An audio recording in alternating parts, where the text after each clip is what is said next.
কাই ভাই বউ, গালে হাত দিয়ে বুঝছো না, কথা চিন্তা হয়েছে নাকি? আর কাকা কি কইব সে বুঝছো তুমি কই? কি হয়েছে? আর কাকা কইব কি, এই যে সামনে যে ভোট গেল, এই ভোটে তো একটু গ্রামে একটু গন্ডগোল হয়েছিল বুঝেছো।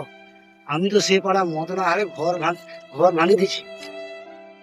কিন্তু যা দেখলাম এই তো ভোটে প্রার্থী জিতার পর তাদের কত ফ্যাসিলিটি, 70,000 টাকা বেতন, ফ্ল্যাট দেয়, প্লেনের টিকিট দেয়, তাদের বডিগার্ড দেয়, কত কিছু দেয়। আর আমাকে তো কিছু নেই। কি যে অসুবিধা পড়ছি, নিজেদের মধ্যে লোকের সঙ্গে মারামারি করে গন্ডগোল করিয়া ভোটে জিতিয়া তা নেতাই নেতাই ঠিক আছে, আমারই আর কি ওরা, আমার সাধারণ লোক এবার খারাপ হয়েছে। এই জন্য তো কইটি ভাই বউ, ভোট ভোটের জায়গায় থাক, জিতিয়ালে নেতা তার ঠিক থাকবে।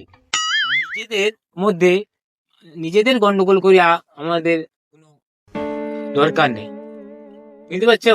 আর কাকা কি কইব, ওরা তখন বুঝতে পারিনি ভোটের সময় জিতবে হারবে সেই নিয়ে রেসারেসি গন্ডগোল। এখন তো দেখলি নিজেদের মধ্যে মুখ চাই সবকিছু গন্ডগোল করে, কারোর সাথে কথাবার্তা নেই, কিছু নেই। এটাই আমাদের লস।